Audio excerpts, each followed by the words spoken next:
Today I'm looking at The Big Sleep. No, I'm not talking about the 1946 crime film, and I'm certainly not talking about the total drama episode. I'm talking about the next episode on the good old Powerpuff Girls 2016 reboot. Surprisingly enough, I thought this episode was generally on the same level as Fashion Forward. Yeah, I know we can all question the dialogue during certain instances and complain about the unnecessary facial reactions, but overall I found the episode to be pretty okay. In fact, I genuinely liked most of it. It serves as an example of taking a very simple premise and moving it along at a moderate pace. I never felt like there was any filler or it was going too fast or too slow at any point while watching it, and it certainly didn't feel cramped because there was only ever one thing going on. We've seen the writer's use of filler rear its ugly head in previous episodes, but thankfully it was completely absent from The Big Sleep, and that's one of the primary advantages it has going for it. The characters felt very natural.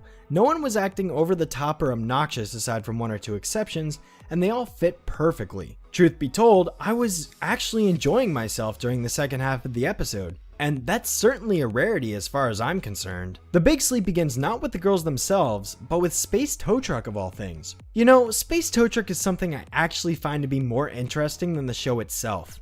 It seems like it has actual lore and world building surrounding it that has the potential to go somewhere, but it doesn't really get that chance because it's only relegated to about 15 seconds of screen time. It's essentially the reboot's version of Itchy and Scratchy, which suddenly makes so much sense to me after saying it out loud. Though credit where credit is due, these space backgrounds are pretty nice to look at. The next moment is a perfectly fine example of how to modernize a show without shoving it in the viewers' faces. The girls are just binge watching the latest season of their favorite show online, something most of us are familiar with as it has become a norm in recent years. Notice how there isn't any attention brought to it. No one's screaming in our faces, no giant bold font is spelling it out for us. Keeping this stuff in the background not only helps the show age better, but it doesn't distract the audience from the main subject. That's why I love it. One unfortunate con of this episode is that it resorted to yet another running gag as an attempt towards humor. This time it's the girls constantly referring to someone by the name of Spoiler Cheryl. Lo and behold, she's a girl who spoils things. Spoiler Cheryl could text us the twist ending any minute. Spoiler Cheryl. Make of that what you will. Just as their episode ends, the professor enters the scene to tell the girls it's time for bed, which is honestly the last thing you want to hear as a kid when your favorite show just ended on a cliffhanger. So this is where Blossom steps in. Blossom Powerpuff, bedtime negotiator. I'm sorry, Blossom. What did you just say? Blossom Powerpuff, Blossom Powerpuff. Blossom Powerpuff. Blossom Powerpuff? Oh man. Oh god. Oh man. Oh god. I'm just going to pretend I never heard that and move on with my life. By ultimately manipulating the professor's love for them so the girls can be greedy and get what they want, which isn't the first time mind you, he lets them watch several more episodes of the show. And here's where I get a little bothered by Blossom's portrayal. When the professor comes back to tell them they really need to get some sleep, she once again plays her whole diplomat shtick to take advantage of the professor's love so she can get what she wants. Yeesh, and I thought Veruca's salt was spoiled. Daddy, I want another pony. Or princess for that matter, to keep within this show's context specifically. After several more episodes of Space Tow Truck go by, the power goes out and the professor shows up to fight a bunch of pillows. Okay, here's a serious question for all of you watching. Do you find this funny? Girls, get down! Professor? I'm serious. I genuinely want to know if any of you found these poorly animated off-model two-frame reactions of the professor to be humorous. It could just be me, but I really don't see what's so funny about this.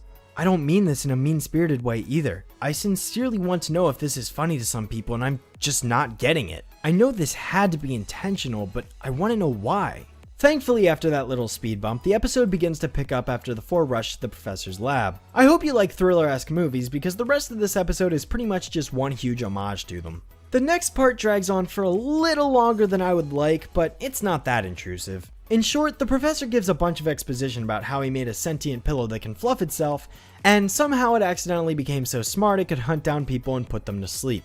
Basically, it's the G-rated version of Michael Myers, a psycho killer that's running around the house trying to make them sleep instead of murdering them, which is what I expected, honestly. And geez, Professor, haven't you heard of personal space? Damn, give her some room. Quick, to the panic room! So the four of them quietly begin to search up and down and all around the house for this mysterious pillow creature that's so soft and cuddly it couldn't possibly be an actual threat, with the professor wearing a hazmat suit while the girls go in defenseless because... Okay, I'm not sure why that is. Regardless, they do manage to trap the pillow in the kitchen, or rather they thought they trapped the pillow in the kitchen, but it turns out it wasn't there after all. It appears I was wrong. The pillow's not here. Oh well, who wants some cheese Surprise, motherfucker! Nope, never mind, the pillow was there all along. One thing I have to question is their peripheral vision, or lack thereof I should say. The professor just magically disappeared despite lying right in front of them, and with eyes as big as that, I find it hard to believe that he would just slide out of the room without one of them noticing. Game over, man! Game over! Game over, man! It's game over! The girls think the pillow is in the closet, and after a brief attempt to capture it, it turns out Bubbles just had a bunch of cats in there instead. Nothing more to really say there. They're here.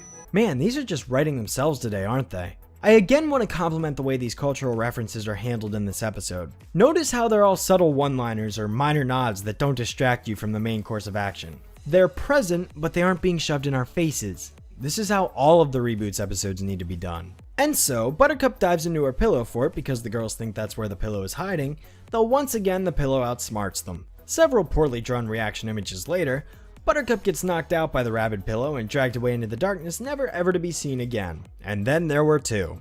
It definitely feels like there was some genuine thought put into this one when it comes to the episode's presentation. They've hit on a bunch of the tropes that typical thriller and horror films tend to use, and that's what ultimately makes it feel faithful to the original source material. They aren't just copying these things because they have to, they're actually integrating them into the story. And even though some of them are a bit cliche, it still works. The nerves seem to be getting to Blossom and Bubbles as the night drags on, and they even begin to start questioning whether it's worth staying up to watch Space Tow Truck. But luckily Blossom comes up with a plan to stop the living feather sack once and for all. You see, to beat the pillow, we must think like the pillow. I get it. I don't get it. Yeah, Bubbles, I don't get it either. I mean, what part of this is thinking like a pillow? That's a rhetorical question, pillows can't actually think. Blossom's plan was simple enough that it probably would have worked if it weren't for one small detail. That being the fact that the pillow is actually Spider-Man in disguise, which explains why it can climb on the roof and ceiling. Clever pillow. Clever girl. I'm seriously loving all of these references. Man, I wish more episodes were like this. Bubbles chooses not to immediately try and save Blossom until she's out of sight, and only then does she break the laundry basket, keeping her encased from the outside world. That's cartoon logic for you. After Bubbles encounters the pillow in the hallway, the two proceed to charge at each other, but Bubbles passes out before they even manage to collide. Not sure if this was an intentional detail or not, but now that Bubbles is asleep, the pillow can no longer detect her presence since she's technically infected. It's sort of like some zombie movies where once a person's infected with some sort of other virus or disease, the zombies no longer see them as a target. I'm obviously referring to World War Z since that's what immediately came to mind, but I'm sure there are other movies out there that have done something similar. Again, I don't know if they did that on purpose, but it's a nice detail nonetheless. And I gotta say, this ending is actually pretty sweet when it turns out the professor was behind everything the whole time. It's kinda heartwarming in a way. The only question I really have is how the professor managed to wake up from the pillow's comforting effects. Unless it turns out that he was just faking it and or the pillow can activate its sleeping powers at will, but either way the true reason is never actually given. It would have been nice for him to mention something in passing, but it's not too big of an issue in the grand scheme of things. So yeah, like I said, I definitely think this episode has some good things going for it. I love the way it presented itself through a single story that was filled with minor details that served to enhance the overall experience. It's a step up, Reboot writers. Keep doing more of this.